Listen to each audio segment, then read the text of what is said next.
எங்கள் ஃப்ரெண்டு வீட்டுக்கு வந்தேன்னா சாப்பிட்டு போன்னு பயங்கர டார்ச்சல். என்ன சமைச்சிருக்காங்கன்னு தெரியல, ஆனால் நான் சாப்பிட்டு தான் போகணும்னு சொல்லிட்டு ரொம்ப டார்ச்சல் பண்ணுறாங்க என்ன. எனக்கு என்ன சமைச்சு வச்சுருக்கீங்கன்னு காமிச்சிங்கன்னா நான் சாப்பிட்டு போகிறத பற்றி பேசுவேன். புளிச்சக்கீரையா? ஆமாம். இன்னும் சமைக்கவே இல்லையா? இப்போதான் எவ்வளோண்டு சோறா? எனக்கு பத்தாது. நீ திங்கிற 2 சோத்துக்கு அது போதும் போ. இப்போதான் அடுப்பே பற்ற வைக்கிறாய், அதுக்குள்ளே என்னை கூப்பிட்டாச்சு. இந்த கடாய் எத்தனை வருஷத்துக்கு முன்னாடி வாங்கியது? மிகவும் சிறப்பாக உள்ளது. இது என்ன? சாம்பார். சாம்பாரா ரசமா? பெரிய லைட் போட்டிருந்தா கொஞ்சம் நல்லா இருந்திருக்கும். ஓகே, ஸ்டார்ட் பண்ணுங்க. இப்போ புளிச்ச கீரையில் துவையல் பண்ண போகிறோம். ஃபஸ்ட்டு ஒரு சூப்பரான மாடுலேஷன் பேன் வச்சுருக்கோம். இது டிசைன் எப்படின்னா எப்படி வேணால் ஷேக் பண்ண முடியும். அதில் எண்ணெய் ஊற்றியாச்சு. இதில் என்ன ஒரு விசேஷம்னா தண்ணியோடவே சேர்த்து எண்ணெய் ஊற்றிருக்காங்க, அதான் ஃபேமஸ்ஸு. எப்படி பொங்கி வருது பாருங்கள், பொங்கல் மாதிரி. அடுத்து இதில் என்ன பண்ண போகிறாங்கன்னு தெரியல.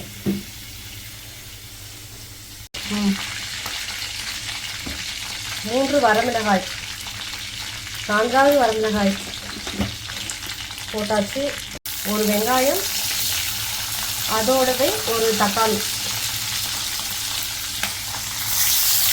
ஒன்றுமே இல்லை, எண்ணெய், வரமிளகா, வெங்காயம், தக்காளி நல்லா வதக்கி விடுங்க. எல்லாமே நானே சொல்லி கொடுக்க வேண்டியதாக இருக்குது. அப்படிதான் பொறுமையாக. கீரை மெதுவாக கொண்டிருக்கிறது. புளிச்சக்கீரை, நாட்டு புளிச்சக்கீரைங்க, உடம்புக்கு ரொம்ப ரொம்ப நல்லது. ஆனால் இந்த பாத்திரத்தில் தான் கீரை பத்தாதுன்னு நான் நினைக்கிறேன். நீங்கள் என்ன நினைக்கிறீங்க? சுகருக்கு நல்லது. சுகருக்கு நல்லதாங்க. அழுத்துங்க, நல்லா அழுத்துங்க. இன்னும் ஒரு 2 மினிட்ஸில் பாருங்கள், நல்லா சுருண்டு கீரை தானாக உள்ளே போயிடும். தண்ணி எதுவும் ஆட் பண்ணிடாதீங்க. தண்ணி ஊற்றுனீங்கன்னா அதுக்கப்புறம் ரொம்ப தண்ணி ஆகிடும், நம்ம பிடிச்ச கீரை மசாலா மாதிரி ஆகிடும். ஸோ இப்படியே ஒரு 2 மினிட்ஸ் விட்டிங்கன்னா தானாக உள்ளே போயிடும் கீரை.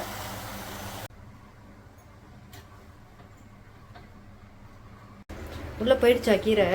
வதங்கி சட்டிக்கில் கடாய்க்குள்ளே போயிடுச்சு. கடாய்க்குள்ளேயே போயிடுச்சு. ஆமாம். ஓகே, தண்ணியே ஊற்றலை. தண்ணி ஊற்றாமல் கீரை பாவங்க அந்த ஸ்டவ்வு. இந்த கடாயை இந்த பேனை எப்படி உட்கார வைக்கிறதுனே அந்த ஸ்டவ்வுக்கு தெரியாமல் முடிக்குது. அம்மா கையை கொஞ்சம் ஓரமாக வைங்கம்மா, எங்கள் வீடியோக்கு டிஸ்டர்ப் ஆகுது. அந்த கையை வச்சுக்கோங்கம்மா, இந்த கையை எடுங்கம்மா. அப்படி பண்ணுங்கம்மா. இப்போ வதக்குங்கம்மா. இந்த கையில் தான் நான் வதக்கணும். ஆமாம், வதக்குங்க நல்லா. இது என்ன வதக்குறதா? இது கீரை தான் உள்ளே போயிடும், பார்த்து. நம்மள்ட்ட ஓ பேச்ச கேட்டால் குண்டானே வந்துருக்கும். புளிச்ச கீரை எனக்கு துவையலாக வந்துருக்கும். அப்படி. இப்போ இதை அரைச்சி அப்படியே ஆற வச்சு அரைச்சிருவீங்களா?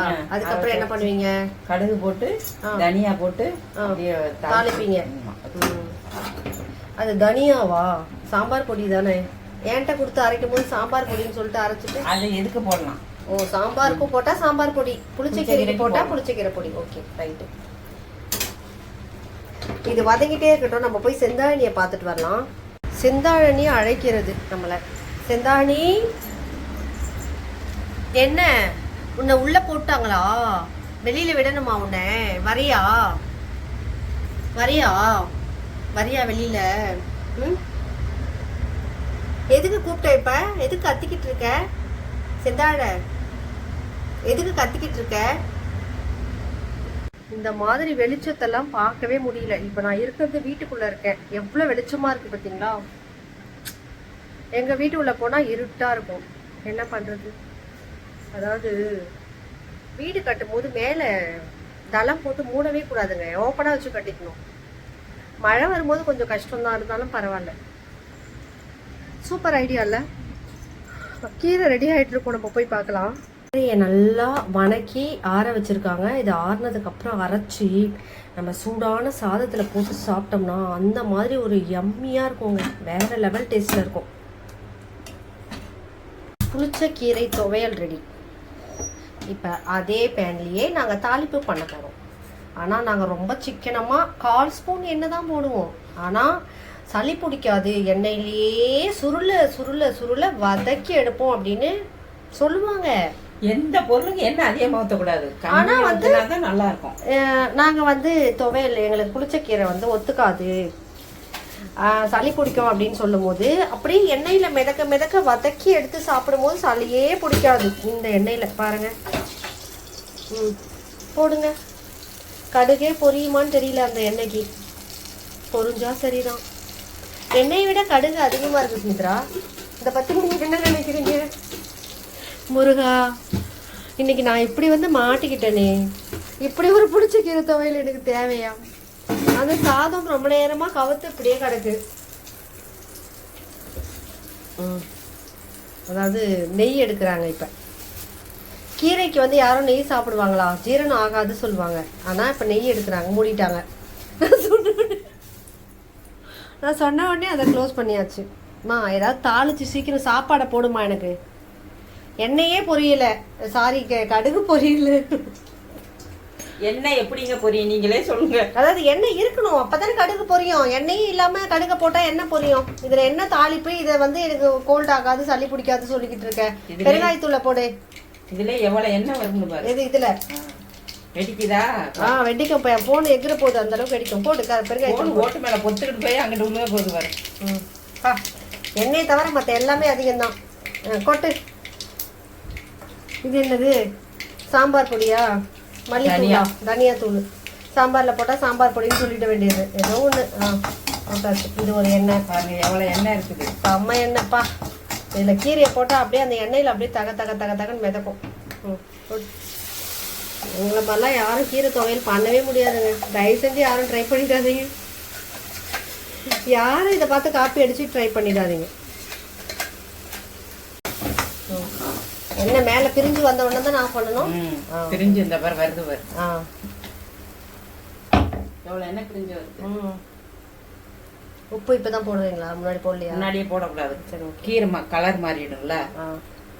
இதெல்லாம் நல்லா மூளை வேலை செய்யுது. நல்லா கலந்து. சரி, நான் போய் அப்படி ரெஸ்ட் எடுக்கிறேன்.